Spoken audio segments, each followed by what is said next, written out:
You can see it way back there. It's about to happen. Whew. Running a little late today. The coffee has been delivered. Rob and Katie beat me here because my Dunkin' Donuts stop took a little while. Little traffic. How you doing? Thanks for tuning in. I'm so glad you're here. I'm gonna get some things opened up. Rob's already beat me to it. He's got the fans cranking, so we're nice and cool this morning. I gotta put some drinks in the fridge. I bring my lunch box. I try to bring lunch three days a week. That I take drinks with me and put the drinks in the fridge first thing in the morning. And then Rob gets the shop open up. Look at that sexy son of a gun. Woo-wee! Sexy Rob already got it going. What we're doing here is spending a day in the shop, making it work. I'm Jimmy if you're new and you're wondering why we have painted doors and stuff around. This is for the van that got hit in the parking lot, a hit and run. We got that guy on video, we got his tag. Gave it to the police department. The tag was switched, doesn't go to that vehicle. So anyway, the shop is largely opened up. Things are going pretty well so far. It looks like he's got everything done. Let's finish, let's get in there and have our coffee and get started. We're gonna learn a thing or two. We're gonna have some fun. Stay tuned. All right, GoPro's acting a little weird this morning. I just want to show you guys I got some cool stuff.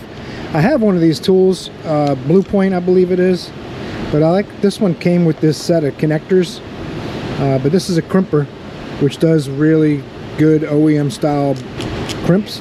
It's ratcheting, so you do the same amount of crimp on every connector, and it's made for these Deutsch connectors they call them.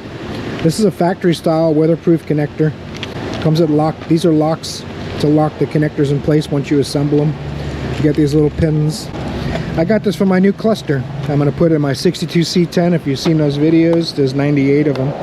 This will be the 99th video when I install this cluster from Dakota Instruments.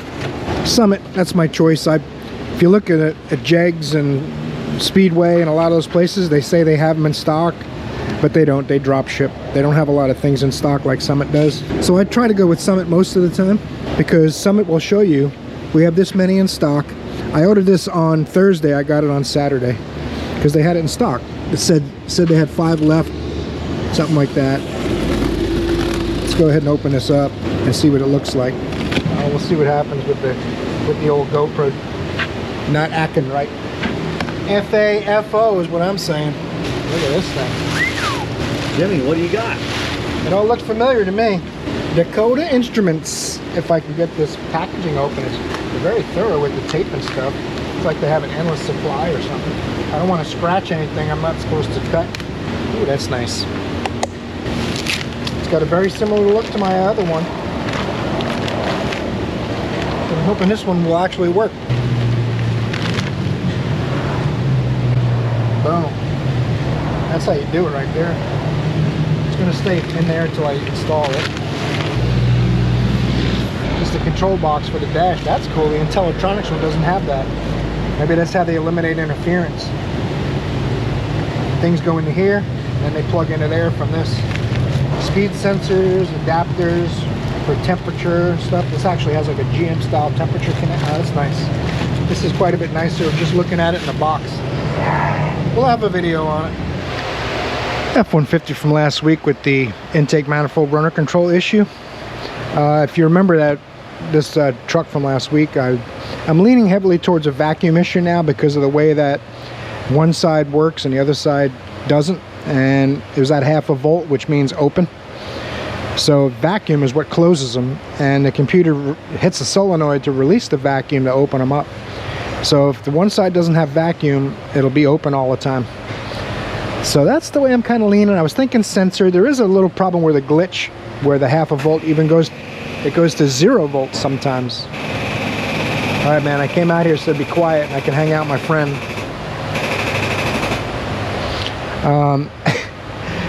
So I basically, like I said last week, you can't get to anything to even test until you pull this plenum out of the way just to see what's going on in there. That's what I'm gonna do now. A couple of 8s, take this out of the way. I'll take this cover off the throttle cable and cruise control cable. This bracket, there's a bolt back there and up here for this bracket and the hoses to come out of the way. We'll take the coil bracket out of the way, and then there's 8mm bolts. There's like 10 of them or 12 of them that There's a whole bunch of bolts. There's way more than you think initially. They're on the center of the intake and on both sides. So after that, it pops right off of there.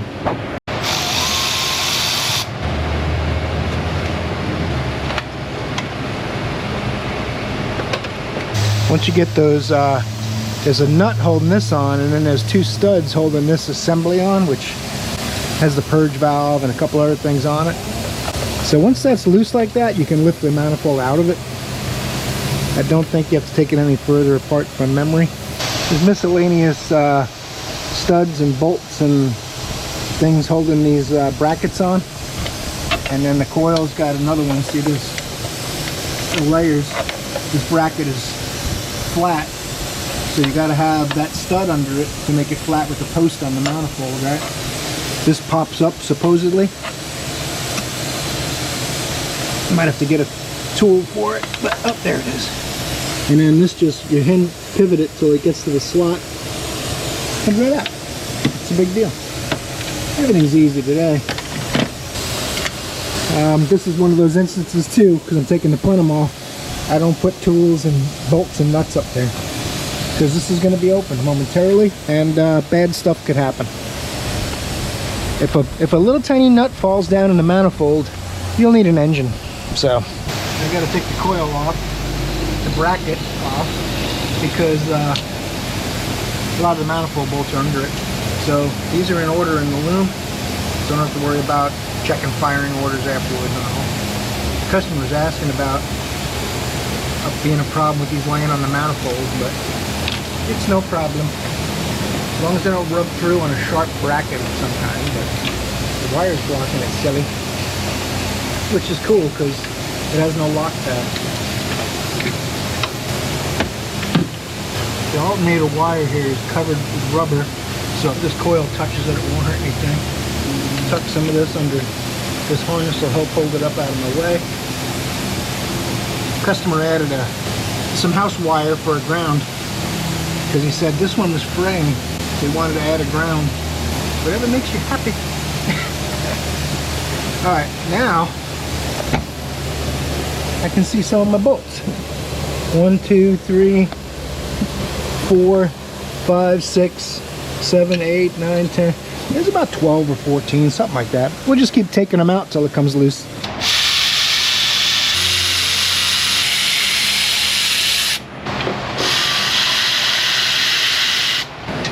Oh, we're getting somewhere. She's a big girl. Alright, now,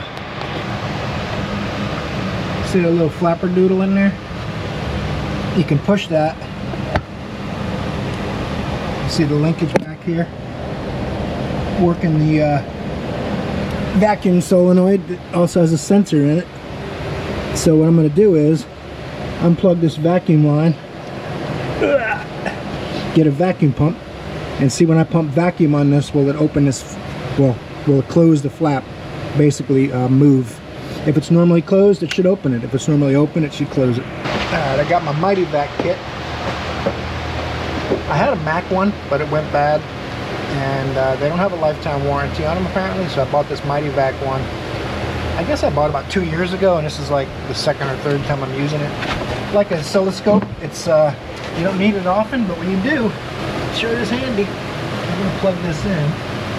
I looked at the vacuum harness. I don't see any visible cracks or anything, but if I plug this in and it works, then I got to look a little closer at the harness. I don't expect it to work, but we'll see. Well, interesting. It worked. Shows you why I know. You watch the vacuum and you watch the valve. See if you can get you a better light on there.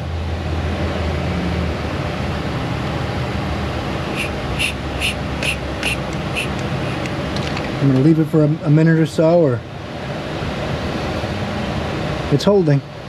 Yep, it's holding. So when I release this, it opens right up. So I know that valve is working. So now I have to wonder, is the sensor inside the valve telling it the correct voltage? Because if the sensor goes bad in there, it will also tell it didn't work even though it did. It's a very good possibility. What I'll do is, you can't get to that connector with it plugged in. You're not getting down there. If you want an idea how far away we are, I'll show you. So to try to get back there with a voltmeter, it's pointed down at the transmission. Just doesn't seem plausible. So what I'm going to do now is I'm going to test that vacuum system for integrity. I'll use my vacuum pump to pump on the hose and see if the hose will hold the vacuum. If it does, then I have to assume the sensor's bad in that valve. I know we don't like the word assume, and it's shotgun, etc., etc., etc., but we're in the real flat rate world. We're not in the impress everybody on YouTube world, right? You guys know that if you've been around a while. Let's change my adapters. I think I'll take that little rubber piece of clear hose off and just use that little rubber T go into the line instead. And I believe it'll hold the vacuum. I have to see if the solenoid that controls the vacuum vents when it's off, then it won't work. I'll have to cap the other end. Trace that blue line, goes all the way back here and goes in the wheel well. So I took the tire off, took the wheel well loose, traced it from up there here to this vacuum canister. So this looks like it is split. So I'm going to replace this piece of rubber, cap these ends, vacuum test it up there. Actually, I could even replace this rubber and I'll vacuum it from here and see if it works those flaps. This could be potentially a vacuum leak, and it had only enough vacuum to work the one and not work both. Very possible. So let's do that real quick and we'll come back. A little overkill for a vacuum hose, but I don't have to worry about it for a while. This one should be, the main feed should pull a vacuum.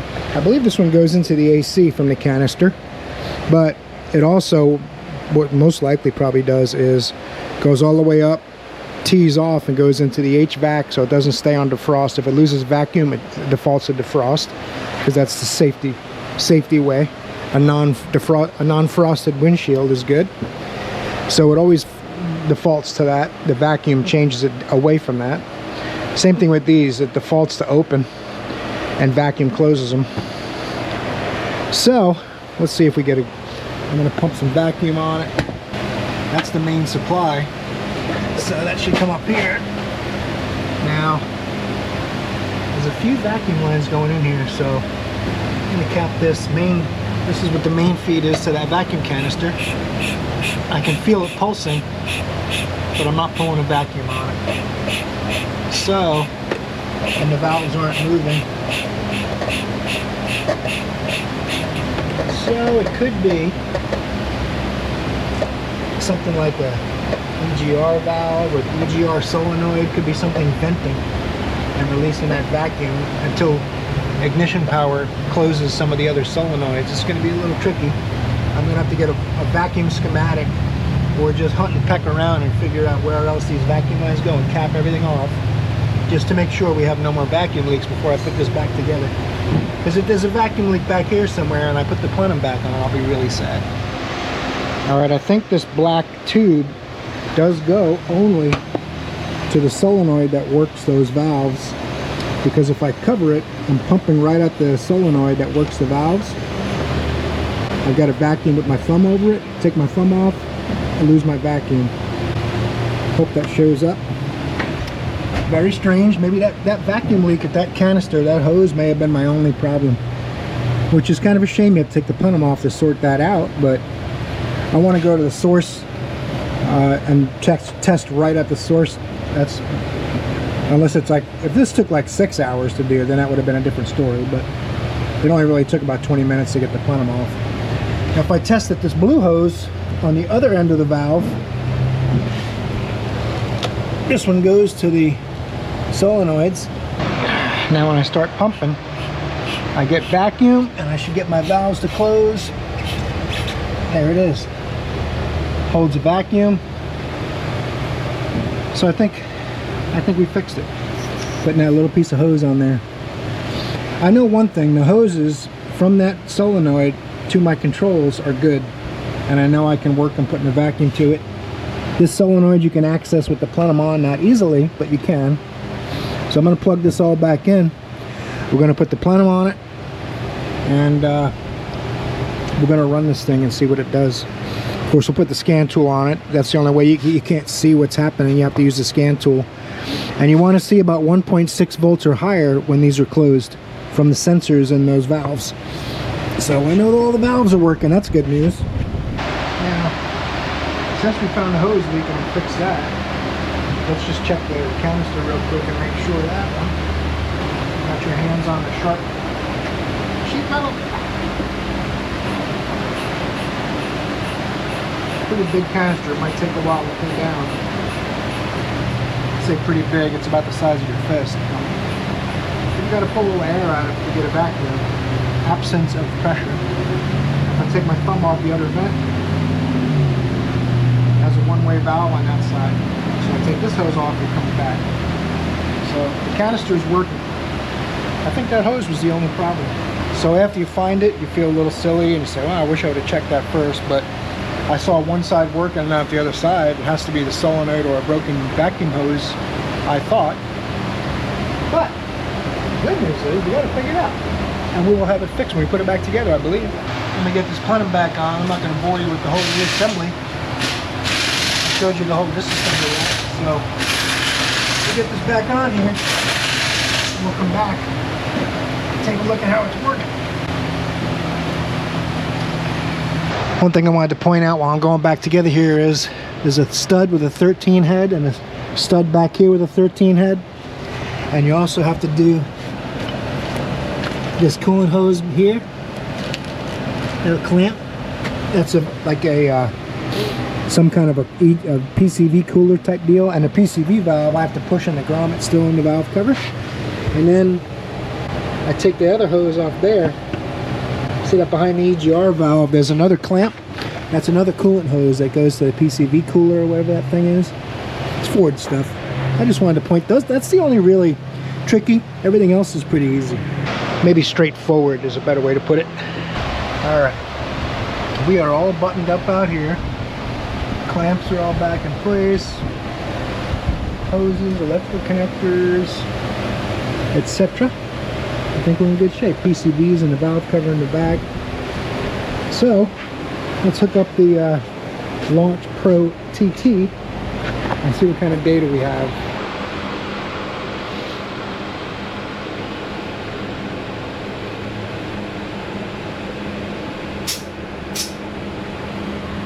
It's going to say it can't do auto detect, I'm guessing. Car does not support auto detect. Local diagnose. We'll go American just to minimize how much we got to search through. Okay. I got to build a vehicle in here. Now it'll probably let me automatically search since I told it it's a Ford. A lot of scan tools do that. It won't want to talk to it until you say what brand it is, and it goes, oh, okay. I guess there's too many protocols for it to go through them all and figure it out. In any event, I'm going to bring up the data here. What we're looking for is about 0.5 volts or so, key on, engine off. And then when I start it up and everything gets a vacuum, then the voltage should go up. So that's what we're going to check out. System selection, PCM, intake manifold runner control fault, control 2 and control 1 voltage. See what we're at. Graph. Combine. Now we should start it up, and the orange and yellow, the voltage should increase.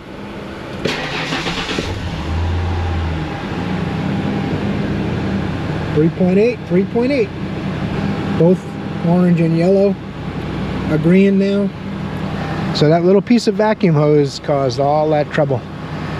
What was happening, for anyone who doesn't do auto repair, but you're just interested in watching me do it, there's a lot of channels on YouTube now at auto repair, so I appreciate you watching mine.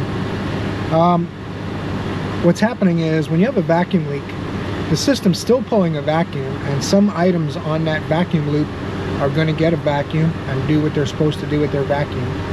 But if there's a leak, it'll only pull so much, and anything that can't overcome that lack of vacuum isn't going to work.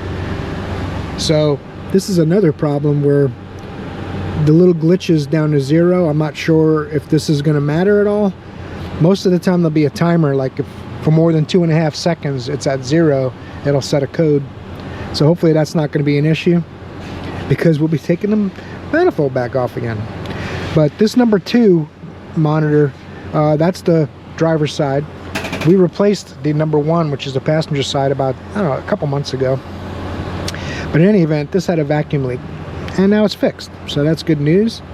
I'm going to take it for a drive. I got to put a little splash of coolant in it, because when I took those 2 hoses off the back of the manifold, we lost a little bit of coolant. So we'll do that, take it for a drive, and we'll see what's next. I believe the Armada is approved, that Nissan Armada from last week. We had quite a bit of work to do on that. She didn't approve everything though, but we'll go over that next, I think. Oh, by the way, I wanted to show you, I forgot to show you how when the engine RPM hits about 3,000, that's when this switches.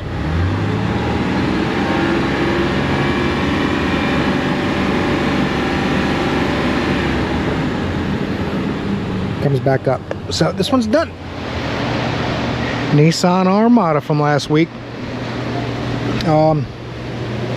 That's not for me. I didn't start on it yet. I don't know where it goes, but the valve cover gaskets on this pay 1.4 hours labor. And they said throw the spark plugs in while you're in there. What? I looked in the labor guide. Yep, 1.4 hours. So everyone's going to lose a lot of money on this one. But luckily we're doing other stuff too, so it's not as terrible as it might seem.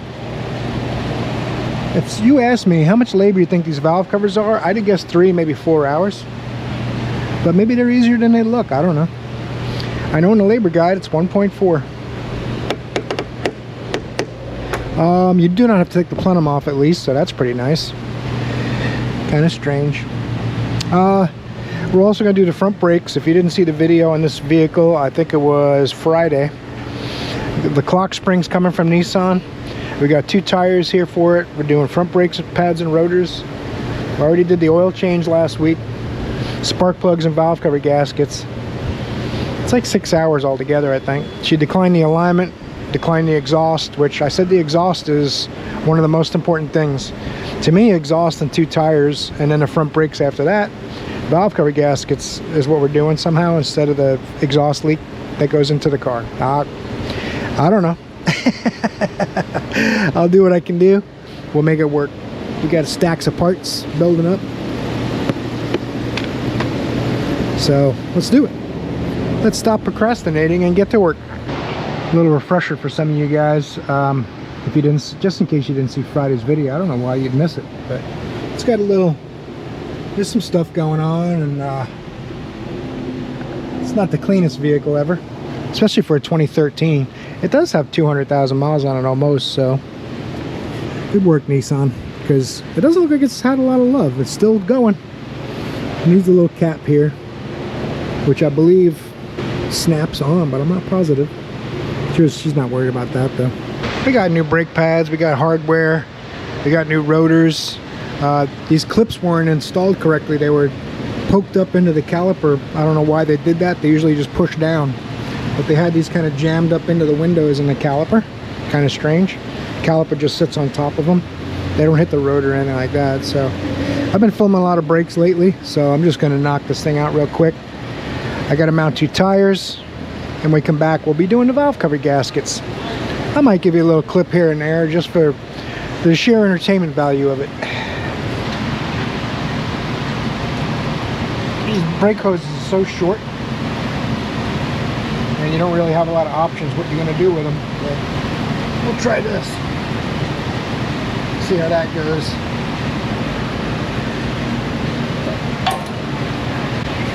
Very uneven pad wear, probably because of the way they had these springs wedged up in the caliper windows. It's very odd. I've never seen someone go through that much effort before to do that.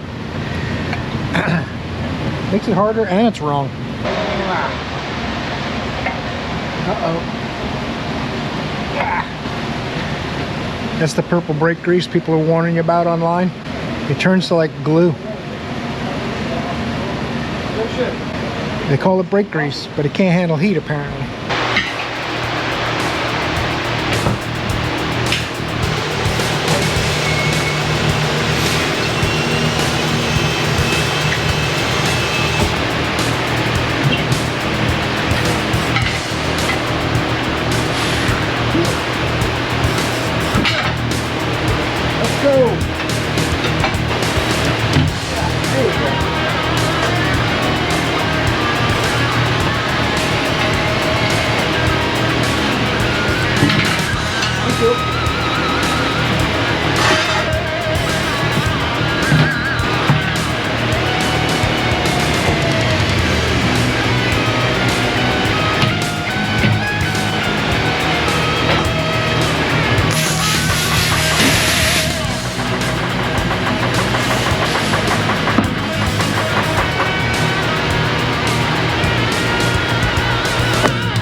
I marked the outside with yellow crayon so I can get to it with my magic eraser, clean it up a little bit.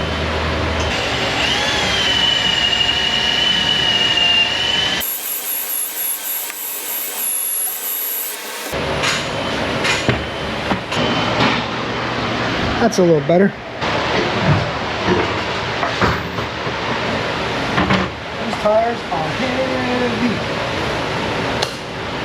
It's very strange. The parts delivery guy squeezed his way past the tow truck that was dropping off the car so he could park his truck here and walk all the way back over to the office with a part. Anyway, speaking of things that make sense and don't make sense, I'm leaving the front tires off since we put the new tires in the back. I'm going to leave the front tires off while I knock out my 1.4 hours valve cover gaskets and spark plugs. Alright, let's get started. Don't be a crybaby.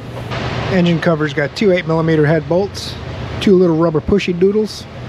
We got two breather tubes going to the valve covers. You take this out of here. See how much easier it is now?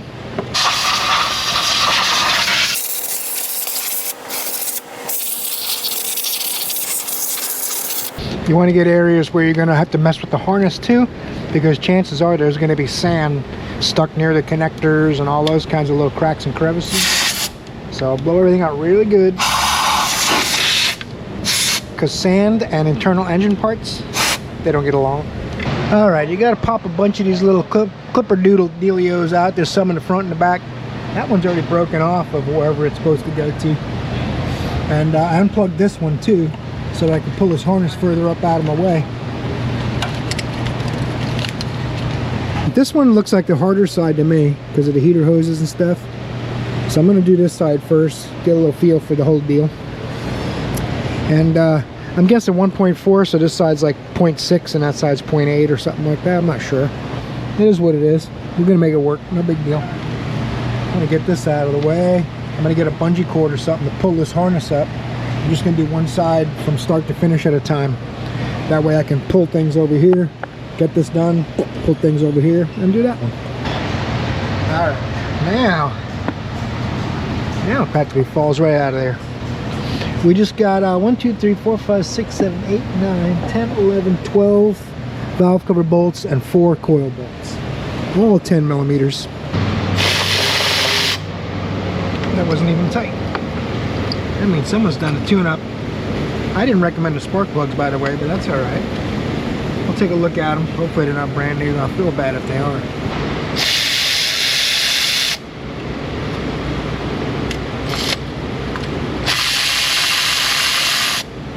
I think I got all the bolts out. It's usually a good idea on these to replace the whole valve cover, not just the gasket, but oftentimes you can get away with just the gasket. As long as there's no cracks or anything weird, especially in that rear lower corner.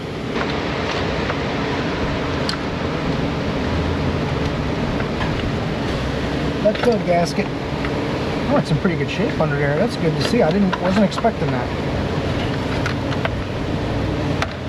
Got to be a lot more careful putting it back in than you do have to taking it out.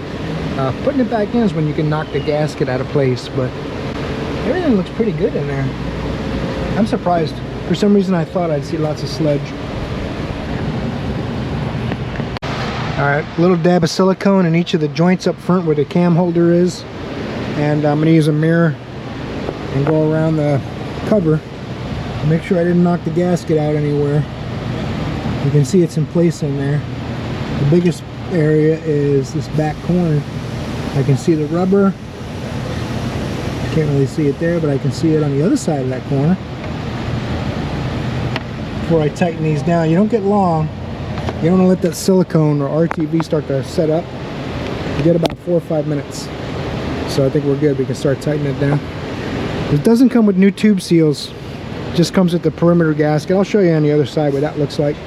Okay, I got the plugs in that side. They did look pretty worn. They're like NGK double platinums, and we put champions in, but I got to check this one real careful. They were ready to be changed. So I don't feel too bad about dropping some plugs in while we're in here, but I'm going to take this PCV hose off of here. Oh, you know what too? This is supposed to be bolted up here. That's the least I can do. It makes my job easier. I thought it was somehow bolted near this dipstick. It's been a little while since I've been under the hood of one of these Nissan trucks today. Not a lot of them on the road. Let me grab a 10mm nut and get that thing held up out of my way.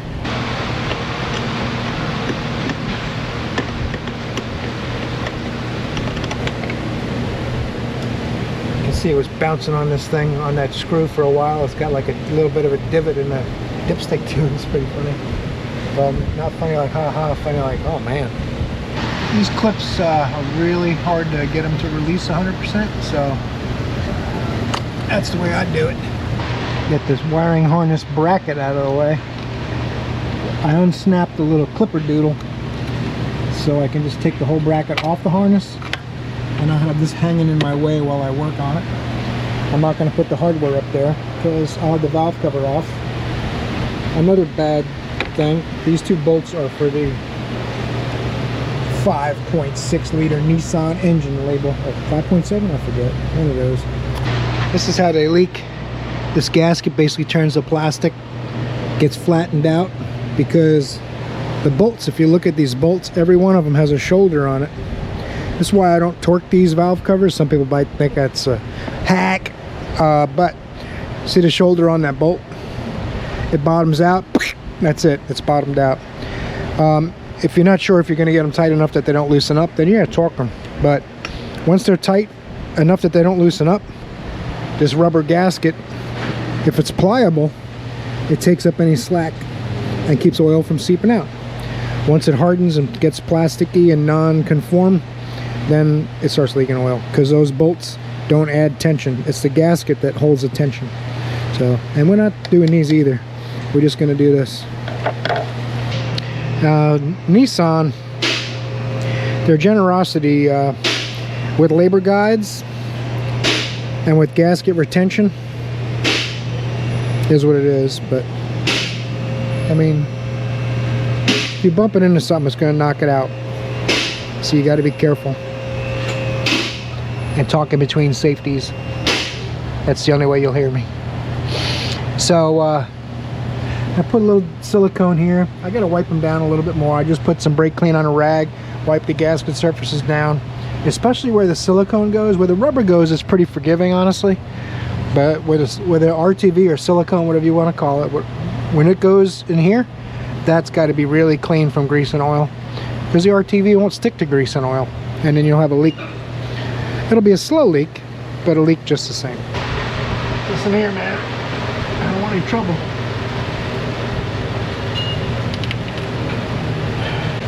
Let's keep all the injector wiring harness stuff out of the valve cover area.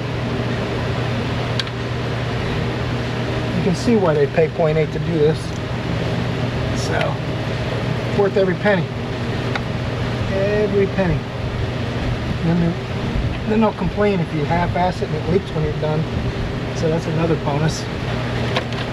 Thank you. I got a bad feeling. I'm gonna, before I even put it down in the silicone, I'm gonna put my hand back here. Make sure the gasket's still where it is. Cool. Just gotta throw some bolts in there now. Just take your bolts and just. I didn't really throw them.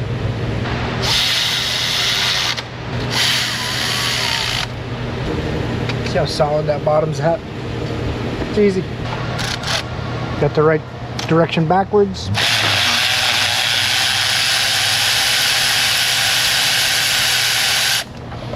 There's two backwards. The correct backwards and the incorrect backwards. Yeah, the plugs weren't terribly tight, but we're alright. We'll get it. It's a lot of additives, I think, in the oil too. Well, you know what I mean. A lot of additives in the fuel. That's what I mean. Could be oil as well, because every engine burns a little bit of oil. So oil gets in the combustion chamber. That's where it burns, right? So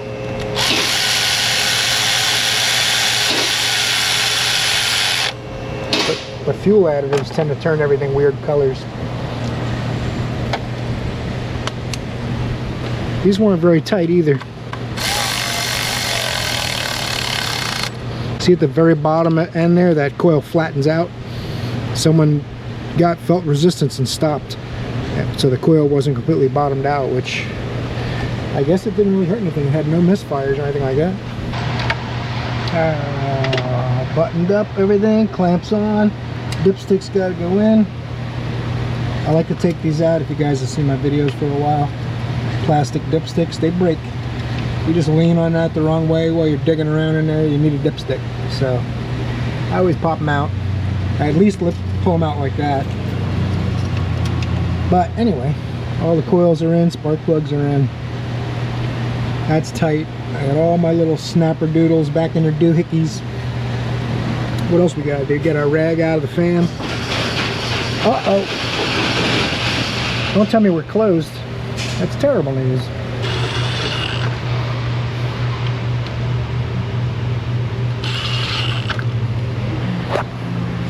Got my little breather hoses on there.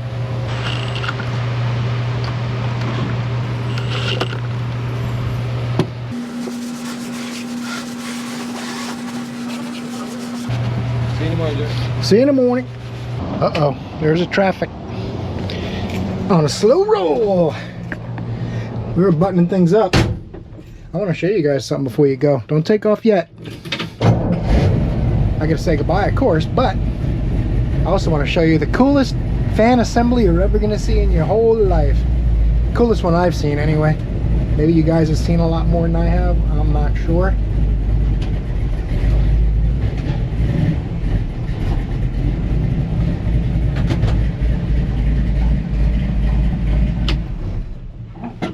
That was a short one. That's all right. We'll run it more in the morning. Let me show you this thing. This Delta Pag fan assembly is absolutely ridiculous. I got my cluster in a safe place. We'll get that out of the way. Put that right here. Look at this thing. Is that ridiculous or what? That's the control module or control panel. It's a two-stage fan, has a low speed and a high speed, and you can set the on and off of the low and the on and off point of the high. It's got its own little relay and fuse panel. All the wires are labeled where they go. 12-volt ignition, auxiliary on trinary, which is my AC, power and ground. This is the temp center that goes in the radiator. I mean, it took forever to get it. That's the only negative I could say on this thing. But the workmanship, top notch, and the fact that they assembled everything for me, super cool. So really liking this thing. I'm looking forward to putting it in. Of course, this is going to be a full video on it, and of course when I change out the dash cluster, I'm going to make a video on that, and I'm going to change the Deutsch connectors for the dash cluster this time, which are a little more heavy duty than what I used last time. I checked those connectors 9 ways to Sunday. They're good for about 6 or 7 amps. The ones I put in, these are good for like 10 amps. So the cluster's never going to pull that much. So we're going to kill 2 stones with 1 bird. But thanks for watching today, guys. Got a lot done. I'm tired. It's muggy today, 95 and real humid. But I hope the weather's nice where you're at. I saw 83 degrees in New York today. Eric O was complaining how it was way too hot for New Yorkers, and I looked at the temperatures at 83. That's winter. Anyway, make sure you torque the like button on the way out if I didn't mention that yet. Subscribe if I didn't mention that yet. Check out the Amazon store if I didn't mention that yet. But most of all, more than anything, I hope I see you in the next video, because you're awesome.